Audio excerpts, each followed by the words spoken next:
Hello everyone, welcome to today's video. We are going to talk about conjunctivitis, and this is one of the most common eye conditions that you will encounter in both exams and clinics. So let's get started.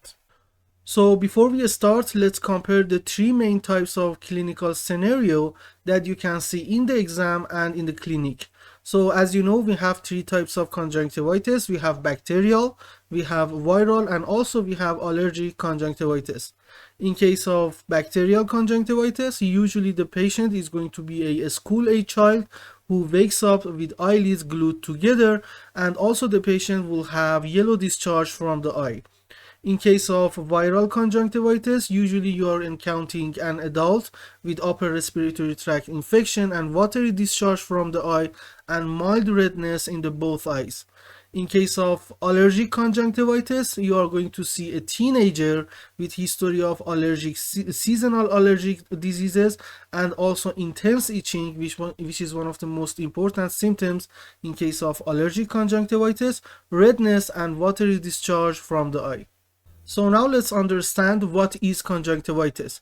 Conjunctivitis or pink eye is inflammation of the conjunctiva, and conjunctiva is the thin transparent membrane that is covering the sclera and inner eyelid.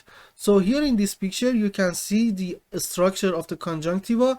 This is the eyelid and this is the eyeball and this is the sclera, and as you can see, the conjunctiva, which is the red layer that is labeled in this picture, is covering the inner eyelid, and also it is covering the part of sclera, and it has several parts. We have marginal conjunctiva, we have superior fornix, we have orbital conjunctiva, also we have tarsal and inferior fornix parts in the conjunctiva, and these are the different components that are composing conjunctiva and make the whole conjunctiva together.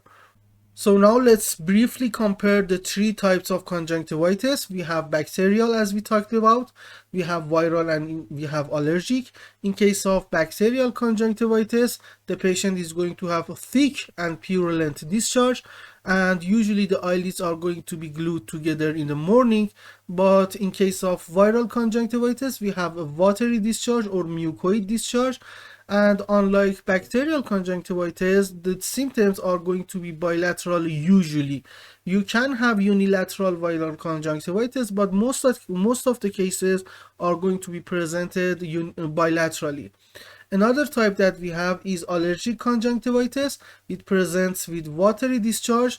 It is going to be always bilateral, and the hallmark of the disease is severe itching. And without severe itching, actually you cannot make the diagnosis of allergic conjunctivitis. So now let's break them down one by one. So what is bacterial conjunctivitis and what are the agents causing bacterial type of conjunctivitis? So the most common cause is a Staph aureus. After that we have pneumonia and Haemophilus influenza, and in case of neonates, the patient can be suffering from conjunctivitis due to Neisseria gonorrhea or chlamydia infection, and the presentation is going to be redness in the eye and purulent discharge, and the discharge is going to be yellow green in color, and the patient also will complain of eyelids glued together after waking up from sleep. Another point about bacterial conjunctivitis is that there will not be significant pain in this case, but the patient may complain of irritation in the eye, and symptoms usually are starting unilaterally, but it can progress and cause bilateral involvement of the eye. And diagnosis is going to be clinical, but in the case that we have severe disease or we have a disease that is resistant to treatment, you can do swab for the culture. And about the treatment, we can use topical antibiotics like erythromycin or polymyxin B and trimethoprim drops. And also in the patients who are wearing the contact lenses, you have to add fluoroquinolone drops or ointment in order to cover pseudomonas. In case of having Neisseria gonorrhea or chlamydia trachomatis infection and conjunctivitis, the systemic antibiotics are usually used in order to treat the disease. So another type of conjunctivitis is viral conjunctivitis, and the most common cause is adenovirus, but we can have other causes, for example herpes simplex virus, and this is rare but can be very serious. So what would be the presentation? Of course, we are going to have redness in the eye, watery discharge, and patient is going to complain of viral prodrome symptoms like fever, sore throat, and rhinorrhea.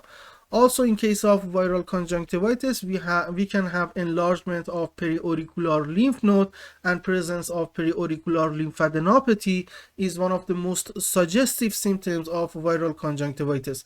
So you will see something like this in the patient in case of having periauricular lymphadenopathy. So these are the periauricular lymph nodes that are enlarged in case of viral type. And usually in case of viral conjunctivitis, we have bilateral involvement of the eye. Of course, we can have unilateral disease. This is possible in case of viral conjunctivitis, but most of the cases are usually bilateral. And diagnosis is clinical, but note that if you have herpes simplex virus, if you are suspecting herpes simplex virus, for example, if the patient is immunocompromised, you have to do PCR or culture in order to rule out or rule in herpes simplex involvement, because herpes simplex virus is capable of invading the deeper structures in the eye, and it can lead to herpetic keratitis or even more serious diseases, for example, corneal involvement, thinning of the cornea, and even perforation of the cornea. So you have to be very careful if you are suspecting herpes simplex virus. So the treatment, if the cause is not herpes simplex virus, is supportive. So you can use cold compresses, artificial tears, and also you have to educate the patient to have very strict hand hygiene in order to prevent the spread of the disease. If you have herpetic conjunctivitis, you can use topical or oral antiviral. For example, acyclovir can be used in this case. So another type of conjunctivitis is allergic conjunctivitis, and this is a type 1 hypersensitivity reaction to the allergen.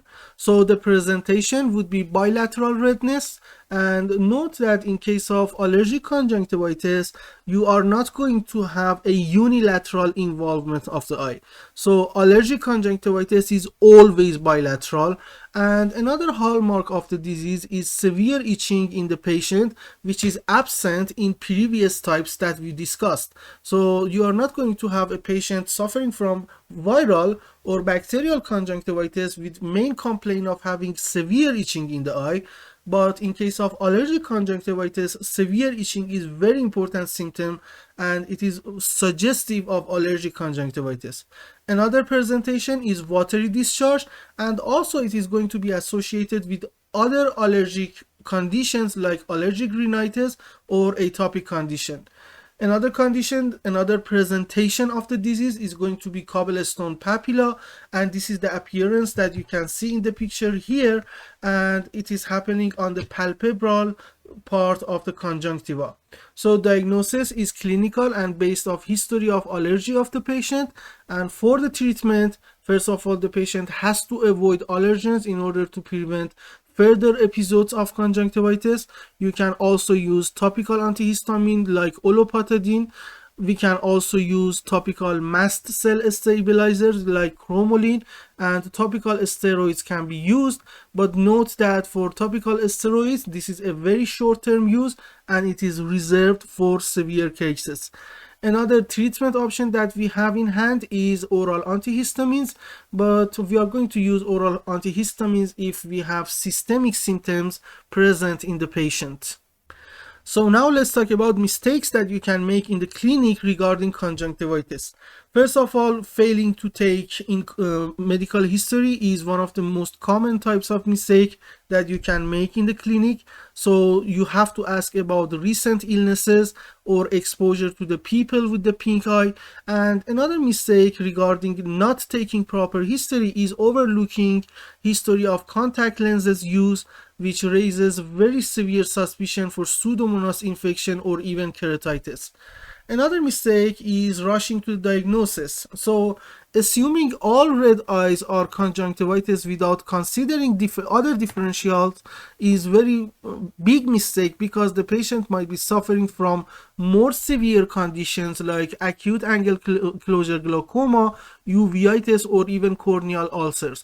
So, do not jump into the diagnosis when you see red eye in a patient. Another point is misdiagnosing the allergic conjunctivitis instead of viral conjunctivitis or bacterial conjunctivitis, and making assumption that this redness is due to allergic reaction and not bacterial or viral invasion of the eye. So another mistake that you can make in the exam and in the clinic especially is inadequate physical examination, not performing basic assessment like checking visual acuity, or skipping examination for pericular lymphadenopathy because you are going to miss the viral conjunctivitis. Also missing the presence of corneal opacity or epithelial defects like which is indicative for keratitis. Another mistake is mismanagement in the clinic, so overprescribing antibiotics for patients who is suffering from viral conjunctivitis, because this is unnecessary in case of viral conjunctivitis. Also using corticosteroids in case of having herpes simplex virus. Note that if you are prescribing steroids, the patient should not have herpes simplex virus conjunctivitis. So this is a big mistake that you can make in the exam and in the clinic. And not advising the proper hygiene measures in case of viral conjunctivitis, because this can help the spread of the viral conjunctivitis. Another mistake that you can make is underestimating the complications. So failing to recognize the urgency of gonococcal conjunctivitis, which can rapidly lead to the corneal perforation. So you have to note that.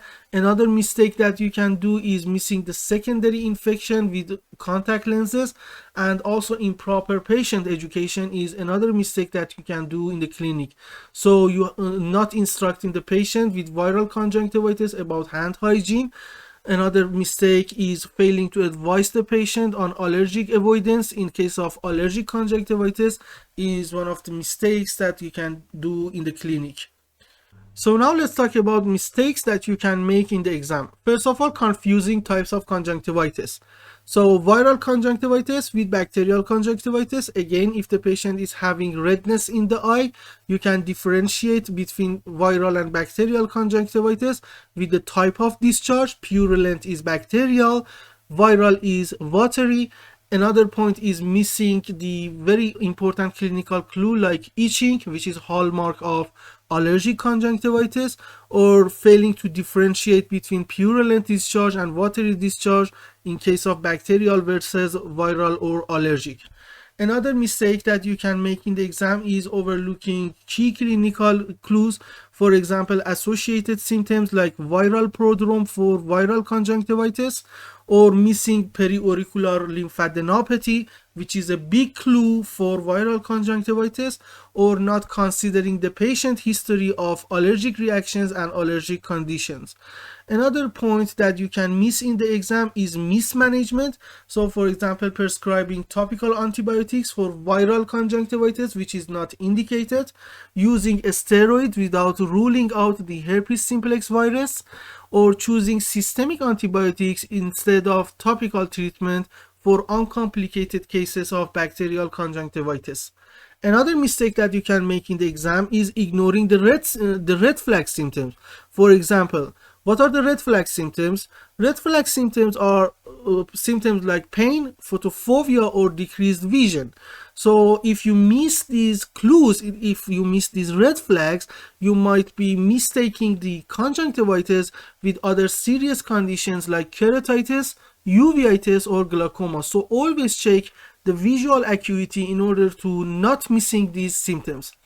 Thank you for watching. See you in the next video.